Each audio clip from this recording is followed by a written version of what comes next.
Muy buenas tardes. De un funcionario de la cultura se espera seguramente que yo comience con una cita importante de alguien relevante. Y además, es un funcionario de la cultura francesado. Tiene que, entonces voy a iniciar una cita sobre lo que, que me inspira, lo pensaba decir, pero me inspira escucharlo a mi amigo Jacques, de André Malraux. Parece que es un funcionario de cultura. Sí. No. Yo voy a empezar con una cita de André Malraux.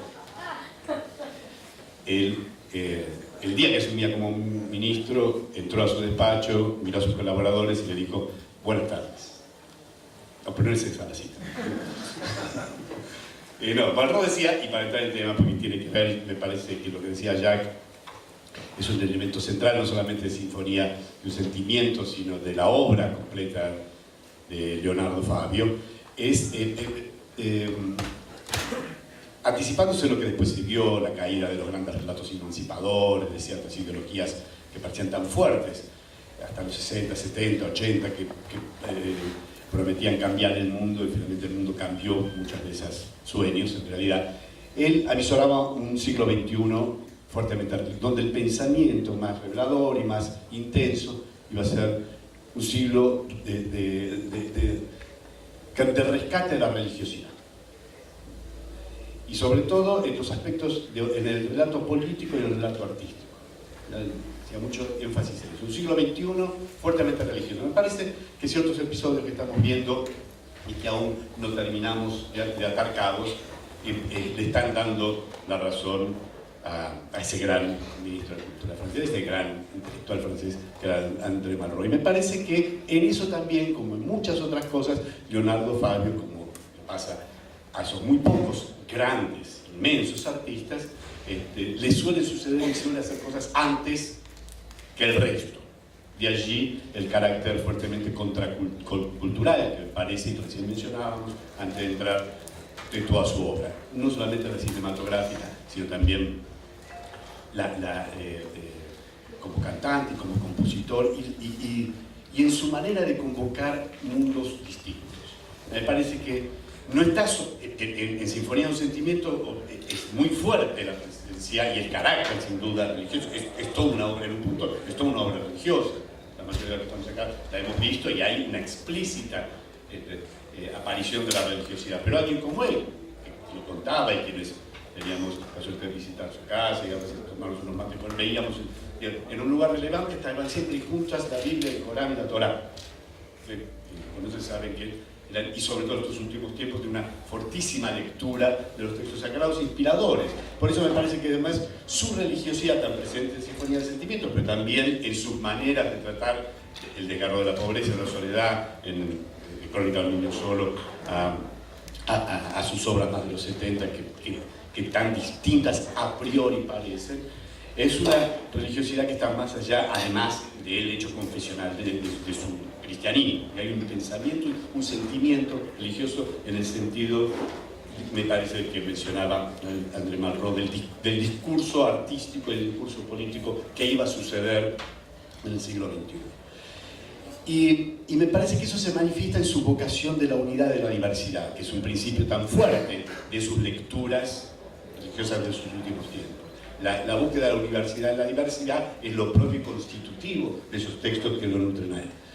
Y me parece que está presente de la mejor manera, por eso algunos bromeamos acerca de esa manera peronista, porque no es peronista, en realidad lo decimos también a veces de manera provocadora, aunque ya decirse de manera provocadora, o no tanto como lo que a veces a uno le gustaría. Esa búsqueda de la diversidad, de la unidad en la diversidad, también se da, por ejemplo, la manera de convocar. Un gran crítico en una entrevista le dice a él, y él lo acepta, recién lo mencionábamos, él, recordarán, había sido criado por su padre, quien tenía devoción.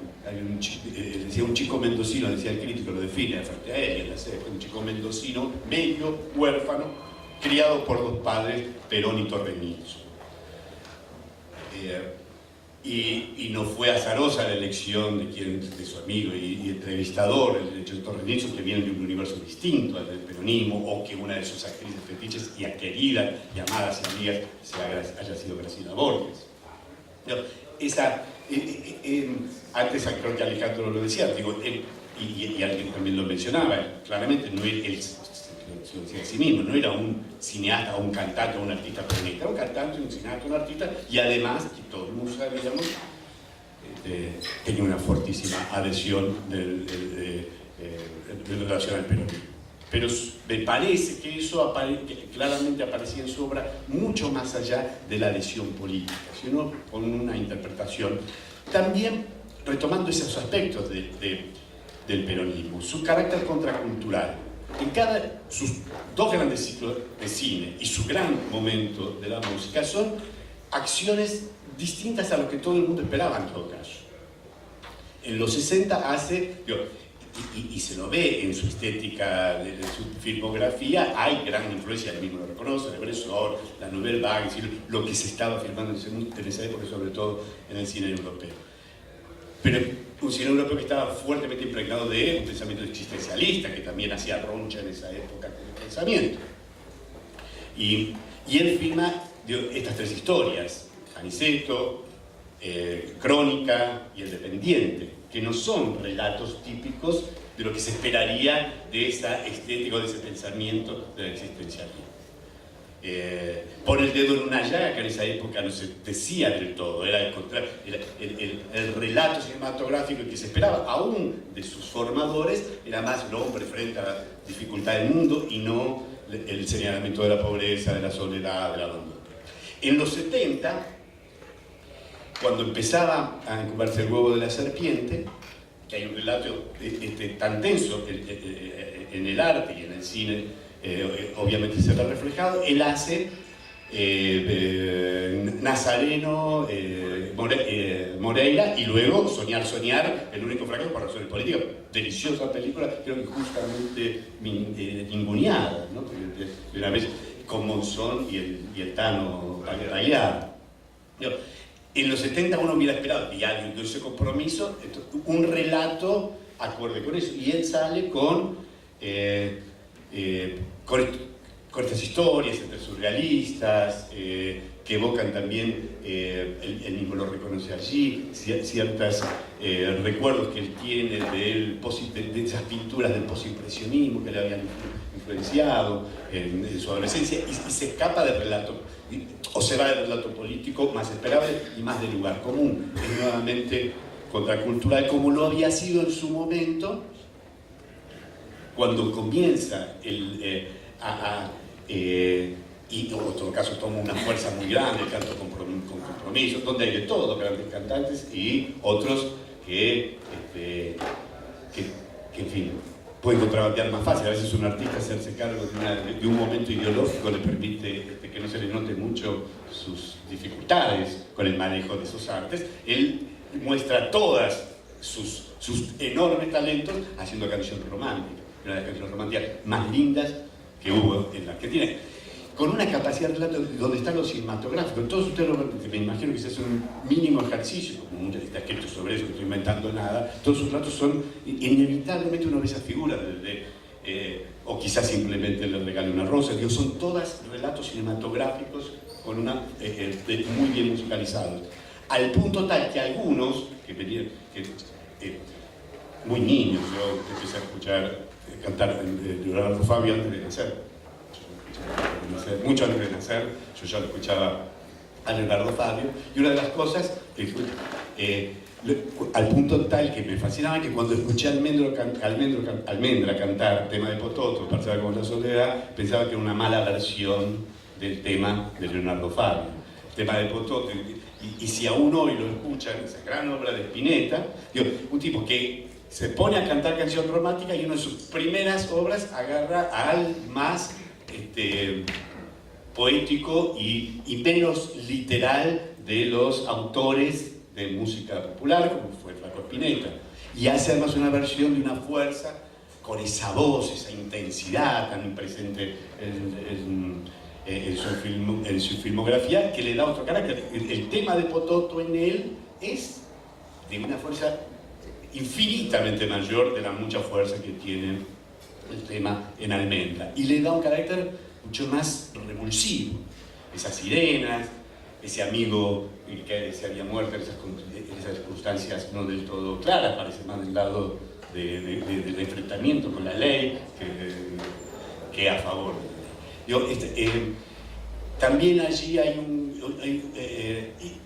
una actitud contracultural muy fuerte y todo hecho en él, me parece, por ahí, es seguramente parte de lo que digo es invento antojadizo mío, pero además de todo eso, nunca lo he hecho con un gesto de decir estoy diciendo lo contrario y ni una actitud de superioridad. Al contrario, en todo su relato, y me parece que ese es otro de los aspectos, para cerrar con el que comencé, de fuerte pregnancia de ese sentimiento, de esa religiosidad que nada tiene que ver con las prácticas de las iglesias, sino pensamiento religioso del que nos auguraba André Malraux, tan presente en su discurso musical, de compositor y de cineasta y también de pensador, en la forma que, aún cambiando las épocas, y en ese episodio tantas veces recordado, y de distintos lugares, tantas veces dicho, cuando le tocó esa situación tan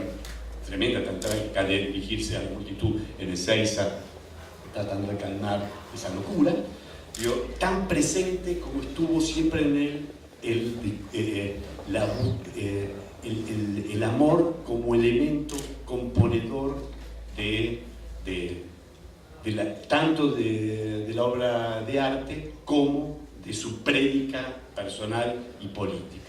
Parece que en una época podía haber sonado como naif, sobre todo en su época de cantante, por eso cierta clasificación de esa época, porque faltó mucho tiempo, tuvo que pasar mucho tiempo y quizás recién ahora comienza a darse el verdadero y revolucionario valor que tiene esa prédica de amor tan presente en el norte.